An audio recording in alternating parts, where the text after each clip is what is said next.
एक सच्ची घटना है गीता प्रेस के संस्थापक जय दयाल गोयनका बड़े सेठ थे, धनवान थे, नौकर चाकर थे, गाड़ी थी, कारें थी, पैसे वाले थे। एक बार एक भिखारी उनसे पैसे मांग रहा था। उन्होंने कहा तुम दिन भर में कितने कमा लेते हो? सस्ता जमाना था। बोला मालिक 8 आना, कभी कभी 4 आना। उस समय अधेला देते थे। सेठ बोले हम तुम्हें पक्का वाला 1 रुपया तुझे रोज देंगे। 1 रुपया उस समय बहुत होता था। 10 रुपया 12 रुपया तो अच्छे लोगों की तनख्वाह होती थी। उस भिखारी को 30 रुपया महीना मिलना था। मुनीम को कहा प्रतिदिन इसको 1 रुपया देना और उससे कहा दुकान के सामने बैठकर राम नाम जपना। तुम जो कहते रहते हो राम के नाम पर दे दो भैया, दे दो बाबा, तो राम नाम जपो। एक दिन बैठा, दूसरे दिन मन नहीं लगा, भाग लिया वहाँ से। सेठ जी मुनीम से पूछे आज नहीं आया, क्या पैसा तुमने नहीं दिया? मुनीम बोला कल 1 रुपया दिया था, फिर भी नहीं आया। हाँ, फिर भी नहीं आया। एक दिन फिर गोयनका जी को सड़क पर भीख मांगता दिखा। सेठ जी ने कहा अरे भाई हमने कहा था तुमको 1 रुपया रोज देंगे, राम नाम जप, तो फिर आया नहीं। भिखारी बोला हमारा मन नहीं लगता, राम राम करते रहो, ये कोई काम है? हम अपना भीख मांग लेते हैं, वो ज़्यादा ठीक है। 8 आना मिलता है वो ठीक है। गोयनका जी बोले चल तुझे 2 रुपया दे। जैसे तैसे उसको मना कर लाए। मुनीम को कहा प्रतिदिन इसे 2 रुपया दो। वह भिखारी फिर भाग गया। उसको एक दिन कहा तुझे 5 रुपया देंगे, चांदी का सिक्का देंगे। अंग्रेजों का जमाना था, वह 5 रुपया में भी नहीं बैठा। भिखारी ने कहा आप मुझे 100 रुपया भी दो, मैं राम नाम नहीं जपूंगा, मैं भीख मांगूंगा, मिले तो ठीक न मिले तो ठीक। राम राम ये बहुत बेकार काम है, आज की भाषा में बहुत बोरिंग काम है। ठीक बात है, बहुत बोरिंग है। गोस्वामी जी कहते हैं सब लोग इस कथा को नहीं सुन सकते, इस मानसरोवर में स्नान नहीं कर सकते हैं। सबको राम भक्ति प्यारी नहीं है। मानसरोवर हंसों को प्रिय होता है, कौवों को नहीं।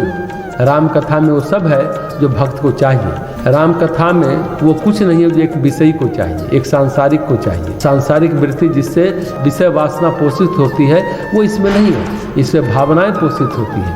राम कथा सुनने में विघ्न कहीं बाहर नहीं है, मनुष्य के अंतःकरण में। परिस्थितियों का रोना सभी रोते हैं कि अमुक अनिवार्य काम है, मजबूरी है, पर सच यह है कि परिस्थिति नहीं, मन स्थिति ही नहीं है। मन स्थिति की छाया परिस्थिति पर पड़ती है। परिस्थितियों में तो वो प्रकट होते हैं, झलक दिखाते हैं, अपनी छवि दिखाते हैं। राम कथा अति सुगम है तो राम कथा अति दुर्गम भी है। राम कथा में आह्वान होता है, सबका आवाहन होता है। राम कथा हो रही है, आप आ जाओ, पुकारा जाता है, बुलाया जाता है, पर पुकारने पर भी बुलाने पर भी लोग पहुंच नहीं पाते। राम कथा, स्वाध्याय, सत्संग, कीर्तन, राम का ध्यान सब मुफ्त में है, पैसा नहीं लगता। लेकिन पैसा दिया जाए तो भी लोग लेने के लिए तैयार नहीं है, क्योंकि मन में कालिमा जो है, मन में कलुष जो है, मन में अंधेरा है।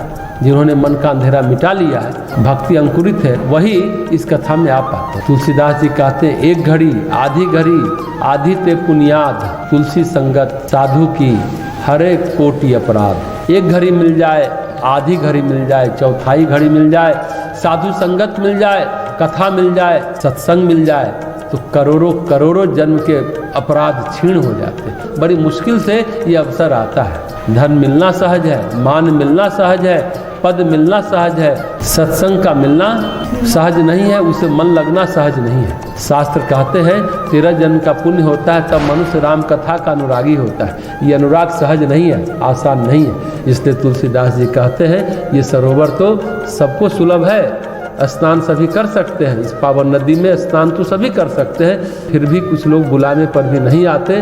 वो कौन लोग हैं जो बुलाने पर नहीं आते? और राम कथा में कौन सी बाधाएं हैं, कौन सी आपदाएं हैं जो मनुष्य का रास्ता रोक देते हैं? कौन से अवरोध हैं जो पैरों में बेड़ियां बन जाती हैं, जकड़ लेते हैं, नहीं आ पाता मनुष्य? वो कौन से कुसंस्कार हैं जो मनुष्य को इधर नहीं आने देते? तुलसीदास इस प्रसंग में इन्हीं बातों की चर्चा करते हैं। हर व्यक्ति के लिए, हर जीव के लिए आत्म अवलोकन का, आत्म परीक्षण का, आत्म विश्लेषण का विषय है। हम कथा में उबने लगे हैं, कथा में मन न लगे, कथा हो रही हो, कीर्तन हो रहा हो, स्वाध्याय हो रहा हो, सत्संग हो रहा हो, राम भक्ति की चर्चा हो रही हो और हमारा मन उचाट होने लगे तो एक बार अपने को टटोलना चाहिए, चेक करना चाहिए। महर्षि पतंजलि कहते हैं अंतराय, योग करते करते अंतराय आ जाता है, कुसंस्कार प्रारब्ध जग जाता है, नहीं होने देता, साधना करते करते विघ्न आते हैं, उस विघ्न की चर्चा पतंजलि करते हैं। तो तुलसीदास जी कहते हैं कथा में मन न लगे, आज कौन जाएगा, आज छोड़ देते हैं, सत्संग में जाने का मन न करे तो एक बार झांकना चाहिए कि जो बात तुलसीदास जी महाराज कह रहे हैं हम उनमें से तो एक नहीं है, अगर है तो हमें उन चीज़ों को दूर करना चाहिए, उन चीज़ों को हटाना चाहिए, उन अंतरायों को हटाना चाहिए, अपनी पहचान करनी चाहिए कि हम कहाँ पर हैं।